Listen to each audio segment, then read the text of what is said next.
Well, again, welcome, and welcome everybody online, everybody watching at the Montrose building. It's good to be with you guys as well. Thanks for joining us. We're in a series right now that we're calling the Unconventional Influencer. And in this series, we're talking about a guy named John the Baptist. John the Baptist is a key figure in the Bible. He is not divine. He's not Jesus.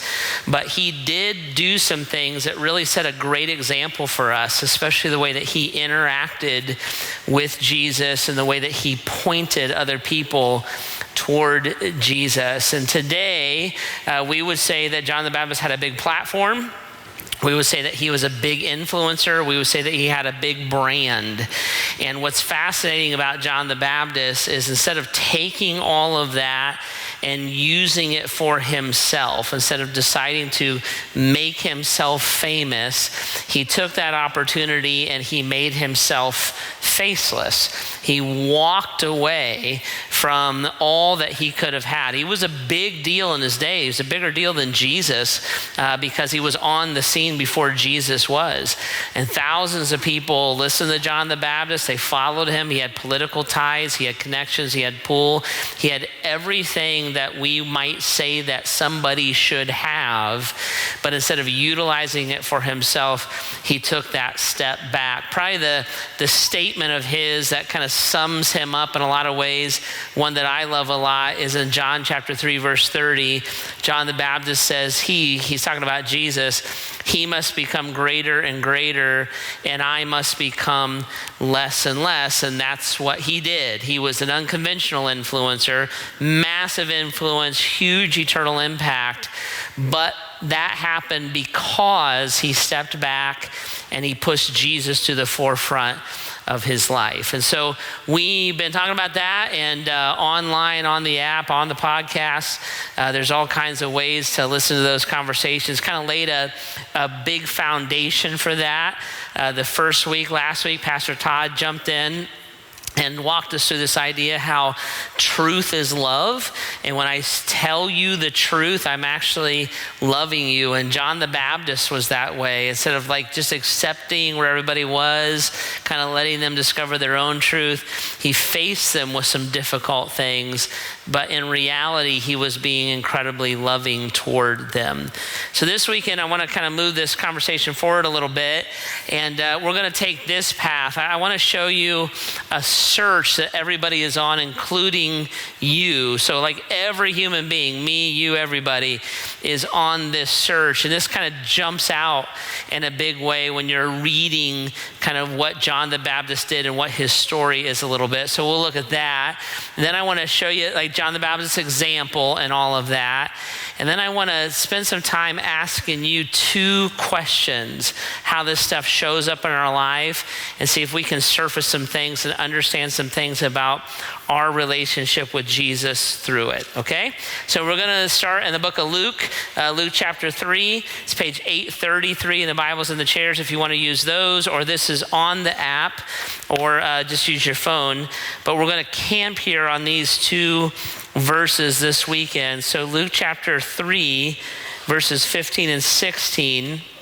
Here's the context. John the Baptist is kind of hitting the stride in his popularity. In fact, I'd say at this point in his story, he's at the peak of it.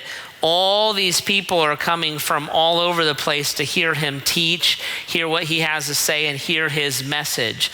So this is not just pre-social media. This is pre-printing press, right? So for all these people to be coming from all over the place was a very, very big deal. The people are coming to John. They're hanging on his every word. He's got a message. It's a spiritual message. He's got a brand. He's got a platform, and they're coming to him. And they ask him this really fascinating question, and then he gives them a really clear answer.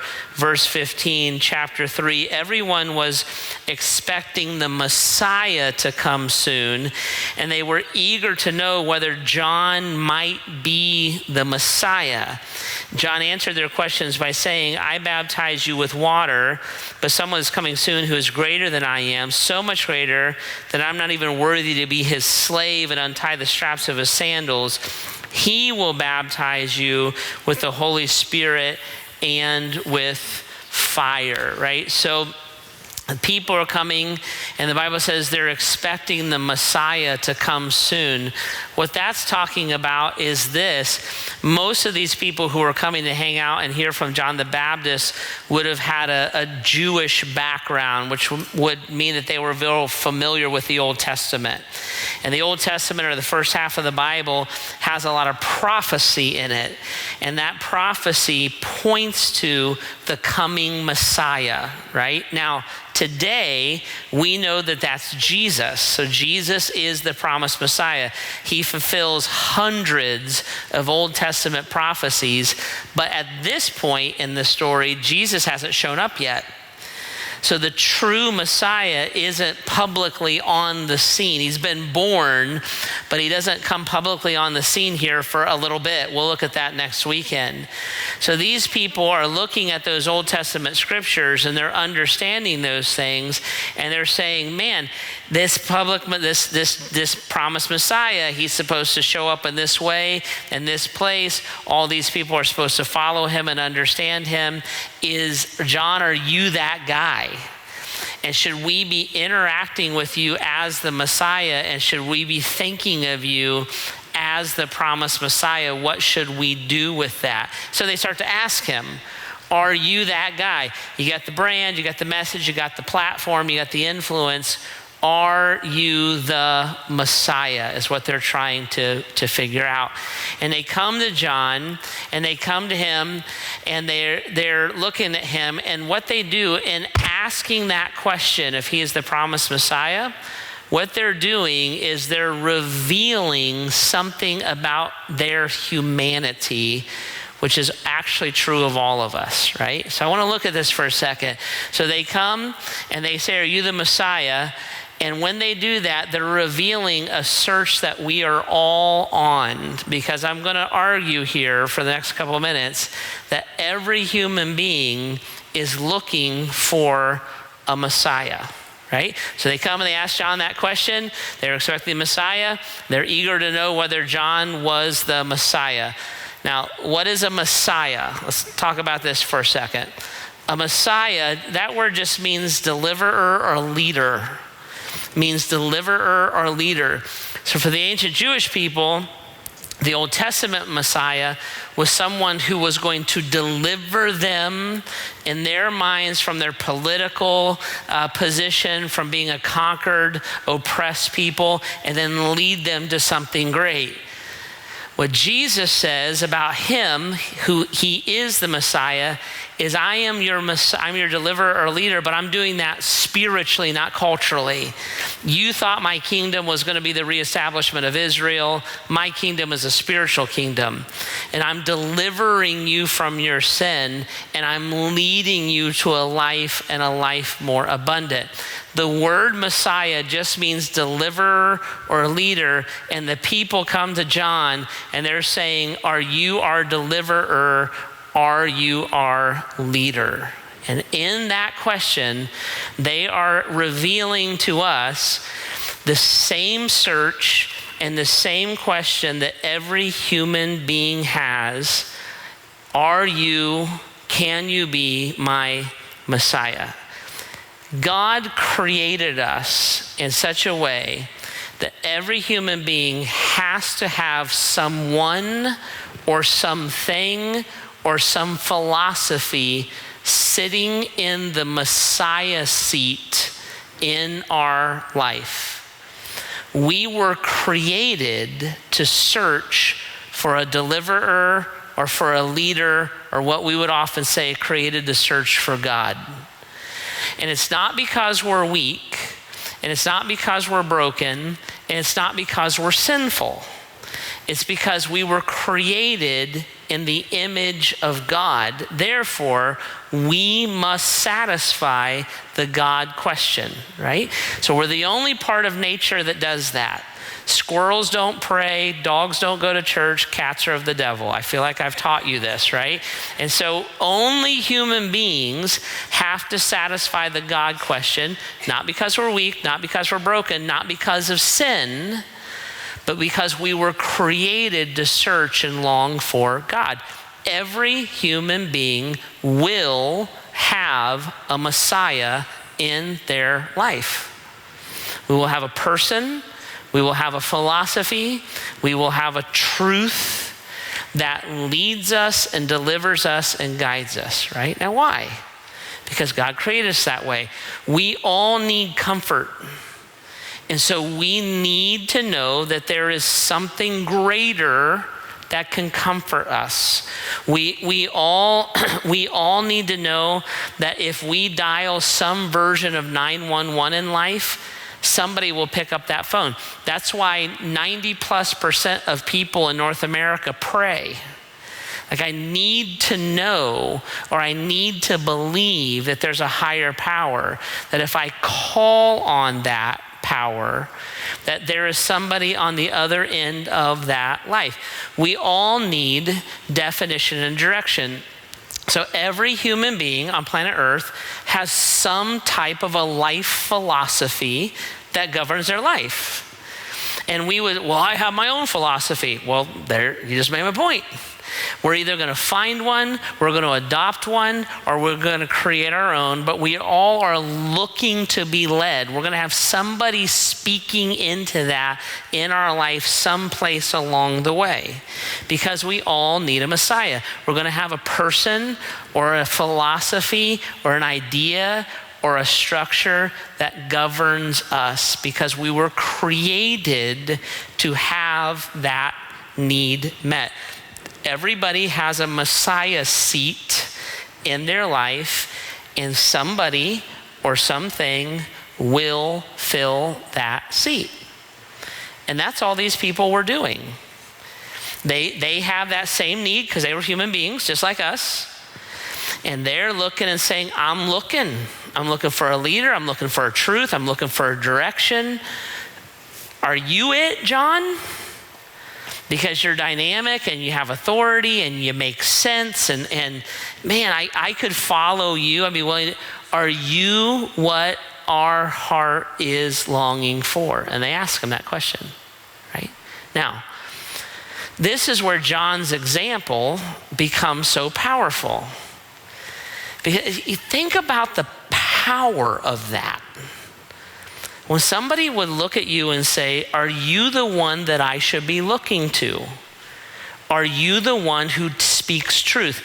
I'm willing to follow you.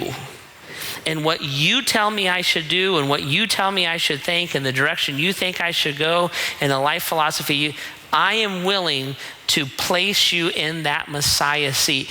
It is the longing of every famous, every wannabe influencer, every politician, every coach, everybody in us somewhere longs to sit in that seat, and John had the opportunity to do it. But instead of stepping up and doing some version of, well, I kind of am, sort of, coulda, you probably should, he steps back and he's like, no, I'm not who you're looking for.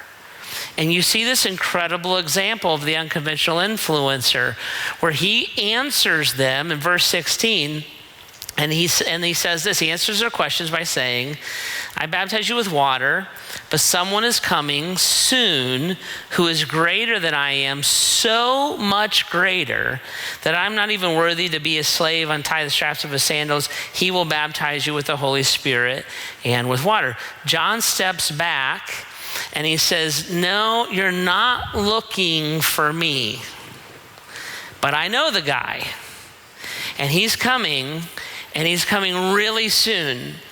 And he's not like me. He's not a different version of me.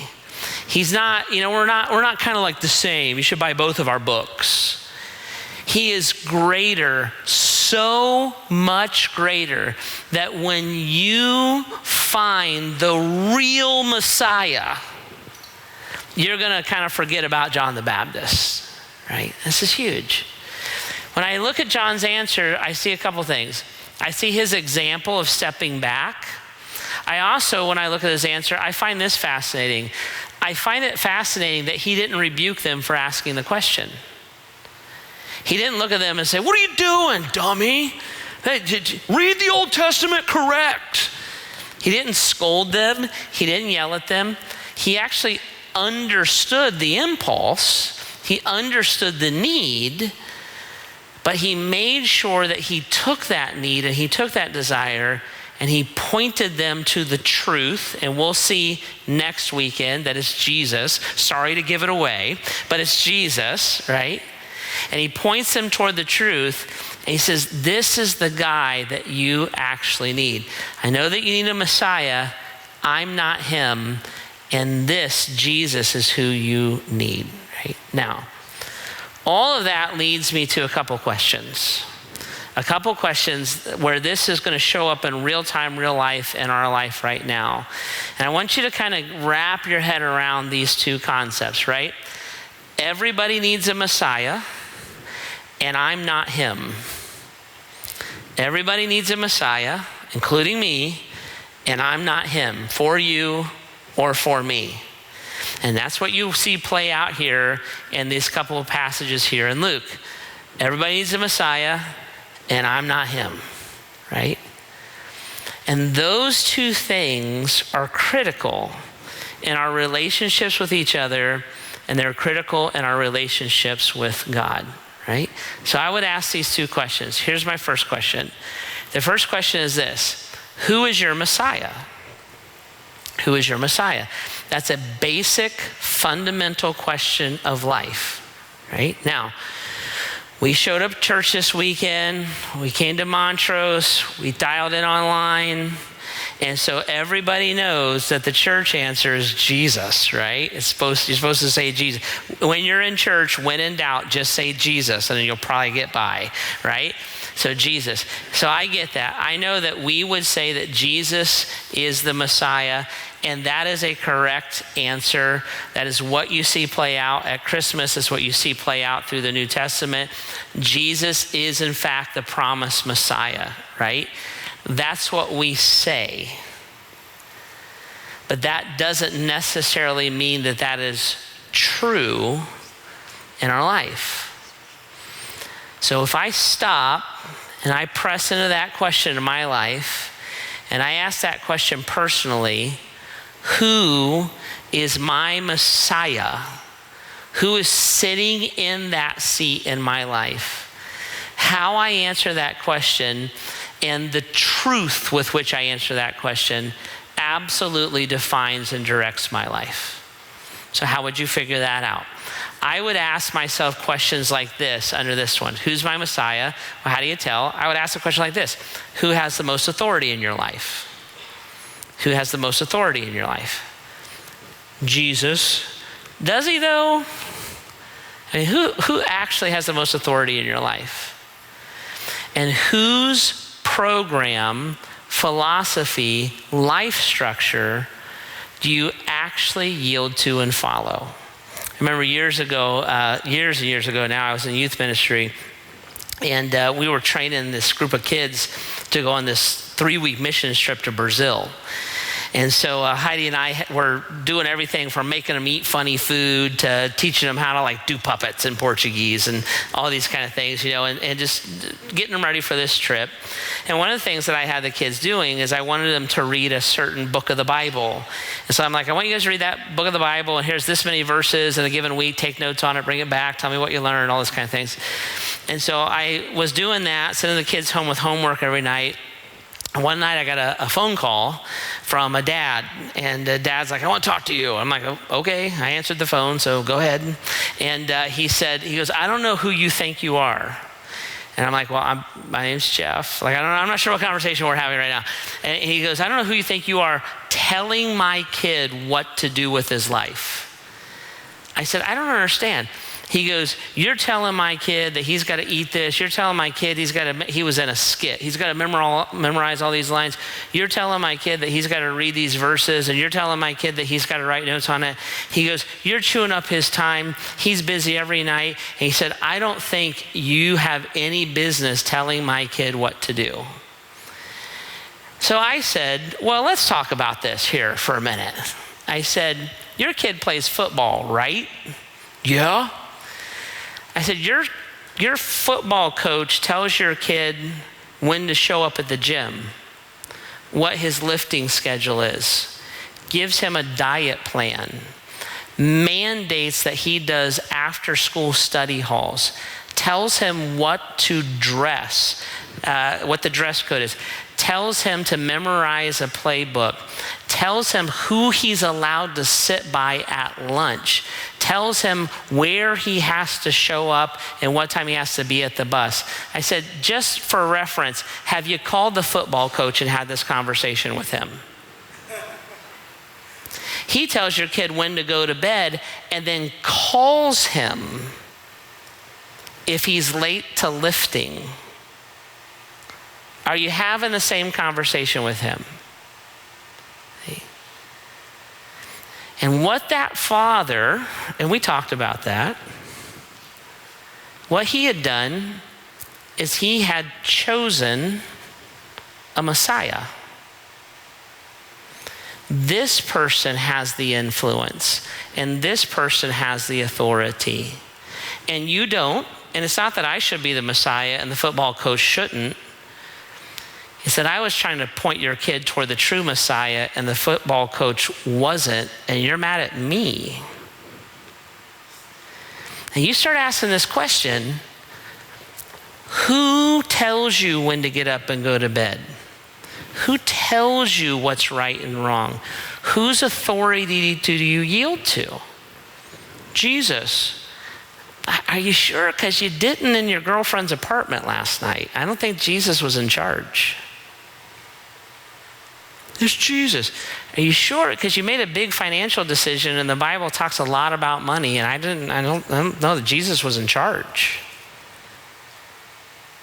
I mean, let's be honest about it. Because somebody is going to sit in that seat. And John the Baptist would say, and there's only one person that belongs there. So who is the Messiah in your life? I would maybe ask this question. I was trying to figure this out. Whose voice fills your head? What do you take in? The Apostle Paul says in Romans, he says, faith comes from hearing. Faith comes from hearing. And it's odd. The Bible talks a lot about what we hear and what we think about. Why would God talk about that so much? Because it's the way that our life works. Ready? Here's something for you. You can get this as a tattoo if you want. Probably a full sleeve. Here it is. What I take in my ears fills my head. What fills my head fills my heart. What fills my heart defines my life. What I take in my ears fills my head. What fills my head fills my heart. What fills my heart defines my life. So what do I take in? From the music to the Netflix series to the podcast to the talk radio to... And when you take that, Jesus is my Messiah. When you take all of that and you weigh it against like scriptural intake, time in God's word, worship time, teaching about God's truth as opposed to teaching about politics. Somebody's going to sit in that seat. Somebody's going to sit in that seat. Somebody's going to lead you. Somebody is going to be your hope of deliverance. See? Who do I listen to? And then the last one I put here was just whose approval am I seeking?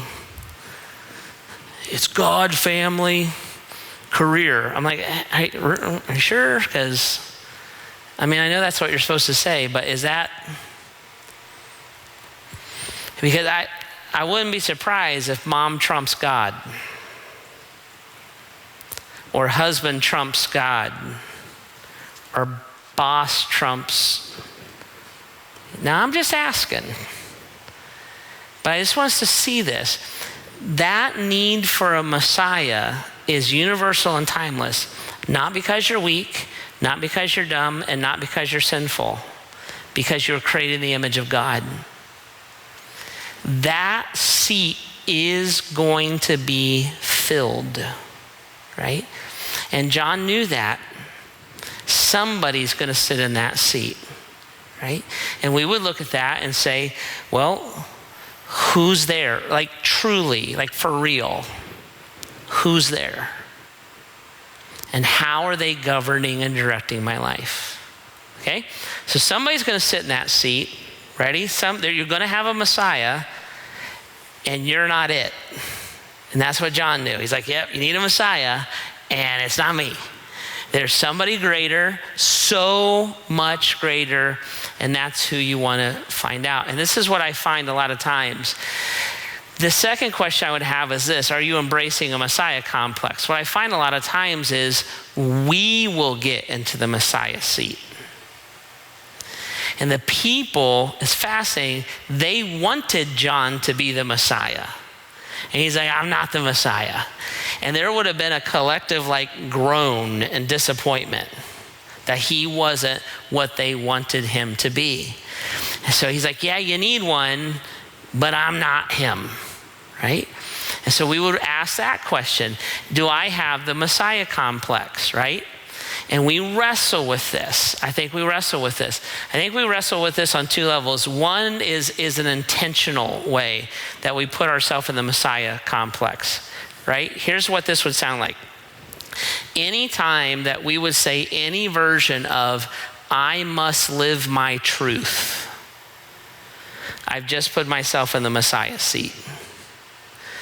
Anytime we would say any version of, I should be true to myself, I just put myself in the Messiah seat.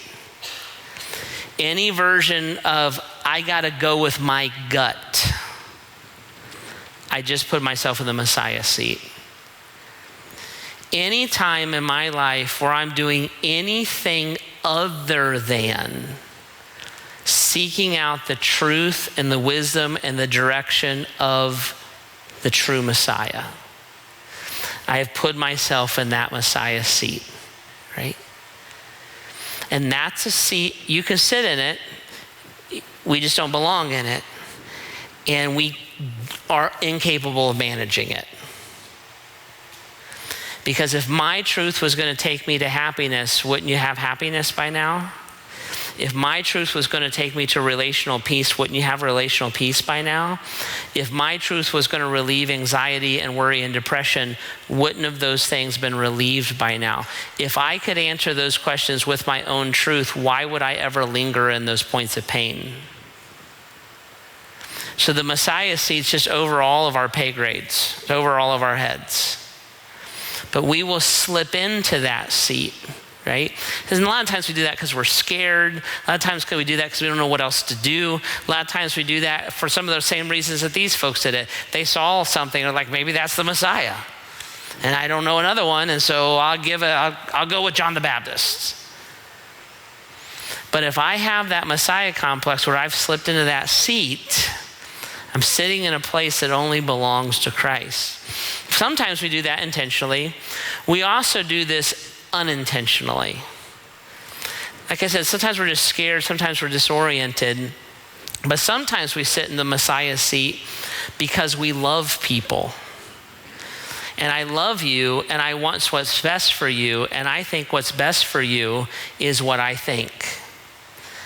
I love it when my kids care about what I think. I love it when they try to make me happy. I love it when they try to please me. I think it's great because I love my kids, and I think I know what's best for their life. And when they do what I think is best for their life, it pleases me, right?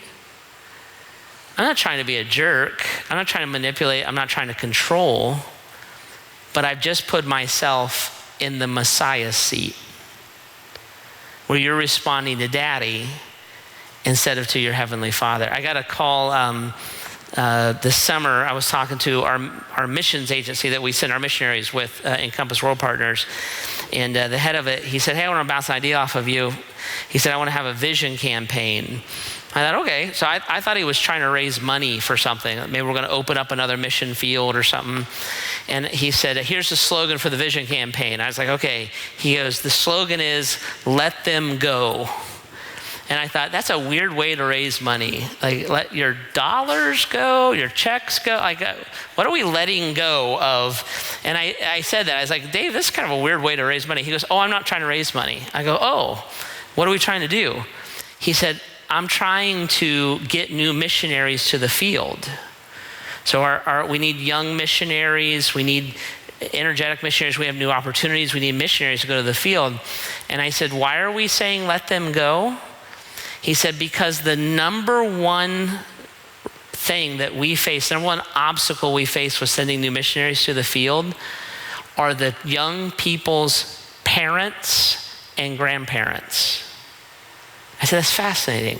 I said, do they all hate Jesus and hate missions? And hate? He goes, no. He said, they all want what's best for their kids. So they don't want their kids to be unsafe. They don't want them to be unhappy. And they don't want them to get behind on the American dream. So they won't let them go. They won't support them. And that's fascinating. What are those parents doing? Unintentionally. Nobody's being a jerk, because I think these parents do love Jesus. They do love their kids. What are they doing? They're putting themselves in the Messiah seat. And they're asking their children or grandchildren to listen to them instead of pointing them toward Christ. Know him and know his will and know his purpose for your life. Right? So who's your Messiah? It's a really powerful question. And then do you have a Messiah complex is a really powerful question. And John the Baptist would look and say at this scenario playing out here, verse 15, 16, he's like, guys, I know what you're doing because everybody's looking for a Messiah and I am not him. But I know him and I can point him to you. And I want you to know him. And he is greater, so much greater. When you encounter the real Messiah, these longings that are driving you to ask me are going to be met in him. These areas of your life that you're hoping, you want me to lead you and deliver you. I can barely lead myself and I can't deliver myself. John the Baptist is going to be beheaded by the king for telling him the truth about something. He couldn't deliver himself from that, let alone deliver you. He's like, I'm not your guy, but I know the guy. And the guy is Christ, and that's who you need to know. And so when we think about this, I'm looking for a Messiah, and I am not the Messiah. But I have to look and say those needs need to be met by Christ alone. Because these Messiah needs are going to show up in our life all the time. All the time. When you're anxious and scared, and you need to alleviate that fear and anxiety, and you turn to anything other than Christ, what that is the Messiah need surfacing in your life. Let me show you this, right? So we'll come to these points in our life where we'll say, I'm empty and I need purpose. Like the rat race is killing me. I don't know why I'm going to school. I don't even like my life. Why am I doing these things? When I feel that way, that is the Messiah chair needing to be filled.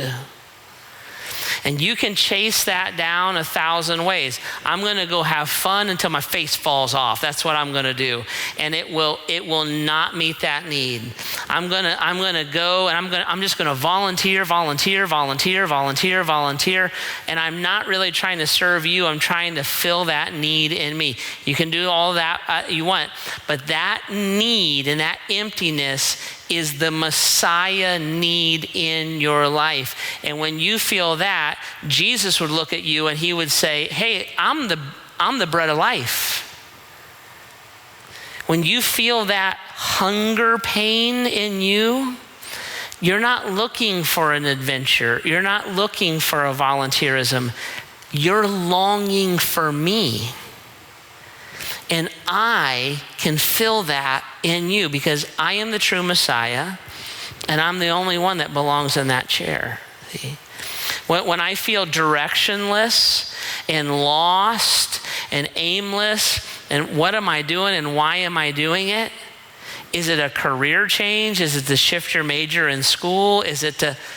What is it that that's the Messiah need surfacing in your life.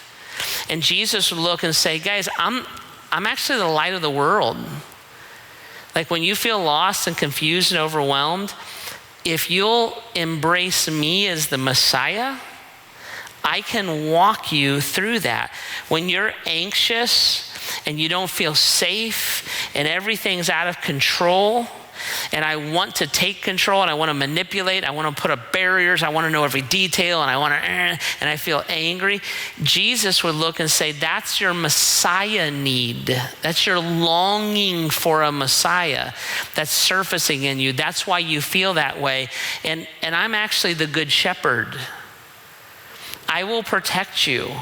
I will shield you. I will help you.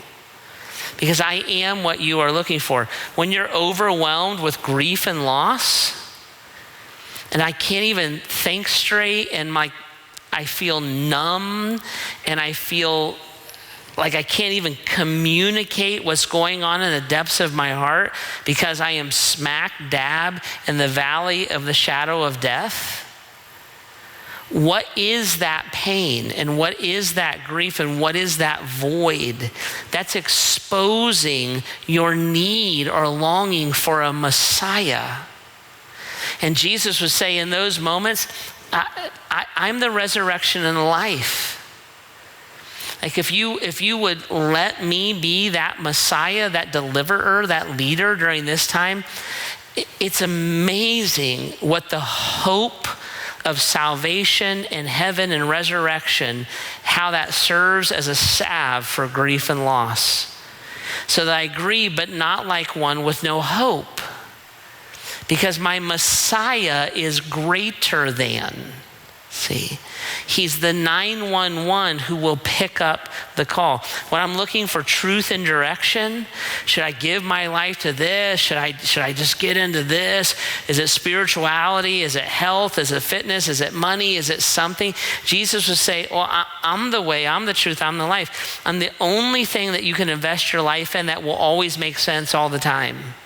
It's a comprehensive plan for your life. Everything else is going to fall short in one way or another.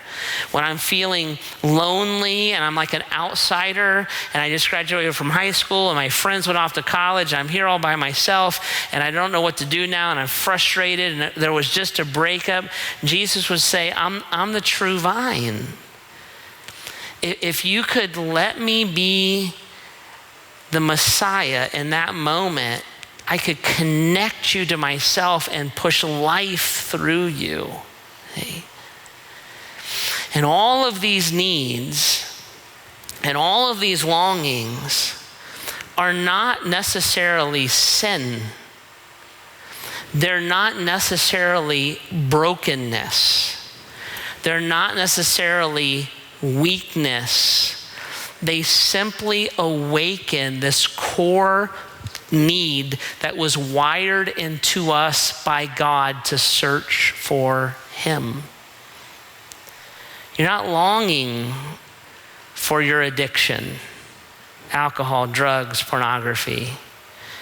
You're longing for your Messiah. You're not longing for safety and security. I need more money. I need to live in this area. You're longing for your Messiah. You're not longing to be married. I hate being single as source. You're longing for your Messiah. And when the people came and they're like, John, we have longings. Are you what we're looking for? He's like, no, I'm not. But I can tell you who you are looking for. And he'll actually satisfy you. And he'll actually help you. And he actually loves you. And by the way, he actually showed up, right? And he didn't say this part, but I will, and I'll introduce you to him next weekend, right? Because John looks and says, that's the guy. That's the guy. He's got to be greater. I become less and less, right? Everybody needs a Messiah, and you're not him. But he is available, and he loves you, and he knows what you need, and he knows what you long for. And that's why he made himself nothing, took on the nature of a servant, showed up in our lives so that we could know him, interact with him, and be filled by him, all right? Okay. Band's gonna come out. Maybe you can bow your heads and close your eyes with me for a minute. And maybe we can just kind of review those questions for a second, right? Who's your Messiah? Somebody's in that seat. We have to have somebody or something in that seat. We have to. Or we lose all hope and direction in life. Who's your Messiah? And are you sitting there? Living your truth, going with your gut, being true to yourself. I suppose it's a great thought because it's an easy answer. But the Bible says there's a way that seems right to us, but in the end, it leads to death. Because whoever's in that Messiah seat is who I worship. It's who I believe in. It's who I think my salvation comes from. And if that's anybody but Jesus Christ. So maybe in these still moments we search our heart. Maybe in these still moments we ask God to reveal truth. Maybe we slip out of that seat and invite Jesus to sit where he belongs. Jesus, in all of this, would you meet us here? Would you meet us here? And God, any aspect of our heart that is not yours, that we would hold back or hang on to, would you help us? Would you meet us in that place? And with your grace and your mercy and your truth, would you help us to position our hearts correctly and yield to you?